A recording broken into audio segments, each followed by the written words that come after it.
আসসালামু আলাইকুম রহমতুল্লাহি ওবরাকাতুহু। প্রিয় শিক্ষার্থী বন্ধুরা, দেখুন আজকে আমি আপনাদের সামনে নিয়ে এসেছি হাদিসের অনুবাদ লেখার সিস্টেম। হাদিসটা হচ্ছে কিতাবুল আদাবের এক নম্বর হাদিস। যেই হাদিসটা হচ্ছে অনুবাদটা আমরা কীভাবে লিখবো, এখানে দেখুন অনুবাদটা কীভাবে লিখেছে, তথ্য, প্রসঙ্গ, অনুবাদ এবং হচ্ছে উপসংহার। এখানে হচ্ছে অনুবাদগুলো ওনারা এভাবেই লিখেছেন, কিন্তু আমরা এভাবে লিখবো না। আমাদের হচ্ছে কাঙ্ক্ষিত নাম্বারগুলো পাওয়ার জন্য অবশ্যই আমাদেরকে লিখতে হবে যেই সিস্টেমে, সেই সিস্টেমটা দেখিয়ে দিচ্ছি। দেখুন সিস্টেমটা হচ্ছে এইভাবে। এখানে হচ্ছে সর্বপ্রথমে লিখছি কলার মুকাদ্দামা লিখেছি, যেমন হচ্ছে এখানে কলার নাবিউ সাল্লাল্লাহু আলাইহি ওয়াসাল্লাম দিয়েছি, কারণ কলার নাবিউ দিয়েছি কারণ আমাকে যখন মুকাদ্দামা লিখতে হবে তখন শুরুতে হয় কলাল্লাহু তাআলা, না হলে কলার নাবিউ সাল্লাল্লাহু আলাইহি ওয়াসাল্লাম দিতে হয়। এখন কলার নাবিউ সাল্লাল্লাহু আলাইহি ওয়াসাল্লাম কোথা থেকে দেব?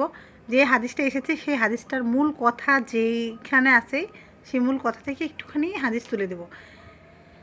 তারপরে হচ্ছে লিখবো ইসলামী শরীয়তের দ্বিতীয় ভিত্তি হচ্ছে হাদিস, যা শান্তির অগ্রদূত, মুক্তির দিশারি সাইয়্যিদুল মুরসালিন আখির নবী হযরত মুহাম্মদ সাল্লাল্লাহু আলাইহি সাল্লামের ওপর অবতীর্ণ হযরত মুহাম্মদ সাল্লাল্লাহু আলাইহি সাল্লামের মুখ নিঃসৃত বাণী, যে গ্রন্থ সম্পর্কে বলা হয়েছে, এরকম কিছু একটা বলা হবে। তারপরে হচ্ছে দেখুন আমরা হচ্ছে মুকাদ্দামাত লিখেছি, মুকাদ্দামাতের পরে লিখবো মাখাজ মানে হচ্ছে উৎস। মাখাজটা যখন লিখবো তখন লিখবো হচ্ছে একটা ইংলিশ দিলাম, যেমন আল হাদিস is talk, work, silent approval of Nabi Karim সাল্লাল্লাহু আলাইহি ওয়াসাল্লাম। কথা, কাজ এবং মৌন সম্পত্তি হচ্ছে নবী করিম সাল্লাল্লাহু আলাইহি ওয়াসাল্লাম ইজ নোন এজ হাদিস। এরপর আরেকটা হাদিস যখন লিখবো, প্রথম হাদিসটা যখন আমি অর্থটা এটা দিব, আরেকটা হাদিস যখন লিখবো তখন হচ্ছে লিখবো আল সুন্নাহ is the style of Nabi Karim সাল্লাল্লাহু আলাইহি ওয়াসাল্লাম is the style of Nabi Karim সাল্লাল্লাহু আলাইহি ওয়াসাল্লাম ইজ নোন এজ সুন্নাহ, এই কথাটা দিয়ে দেবো।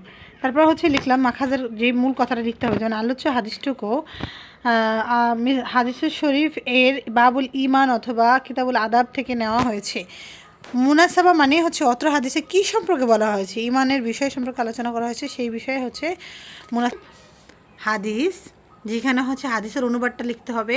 এরপর রাবি হচ্ছে বর্ণনাকারী, যে হাদিসটা বর্ণনা করেছে, যেমন হচ্ছে হাদিসটা বর্ণনা করেছে ইমাম বুখারী এবং মুসলিমের ঐক্যমত্যপূর্ণ বর্ণনা, যেমন মুত্তাফাকুন আলাইহি যদি হয়ে থাকে। এরপর হচ্ছে তালিম হচ্ছে শিক্ষা, অত হাদিস থেকে আমরা কী শিক্ষা লাভ করলাম সেই কথাটা হচ্ছে তালিম। তারপর হচ্ছে হাসিল হচ্ছে তা, যে পরিশেষে বলা যায় যে আলোচ্য হাদিসের ব্যাপারে বলেছেন যে যে ব্যক্তি নিয়ত করে এরকম কিছু একটা, যে ব্যক্তি নিয়ত করে হচ্ছে হিজরতের জন্য উদ্দেশ্যে কোনো মহিলাকে বিবাহ করার জন্য সে হিজরত করে, তাহলে সেই মহিলাটাকেই পাবে, তাহলে নিয়ত পরিমাণ বরকত ইন্নামাল আমালু বিন্নিয়াত, এরকম কিছু কথা আমরা লিখে দেবো ইনশাআল্লাহ। এভাবে হাদিসগুলো লিখলে অনেক সুন্দর হবে এবং টিচাররা খুব পছন্দ করে, এবং নাম্বার হচ্ছে ফুল নাম্বার পাওয়ার সম্ভাবনাও 100%। সো আশা করছি আমার ভিডিওটি ভালো লেগেছে। যদি ভিডিওটি ভালো লেগে থাকে অবশ্যই আমার চ্যানেলটি সাবস্ক্রাইব করে আমার পাশে থাকবেন। আসসালামু আলাইকুম রহমতুল্লাহি ওয়া বারাকাতুহু।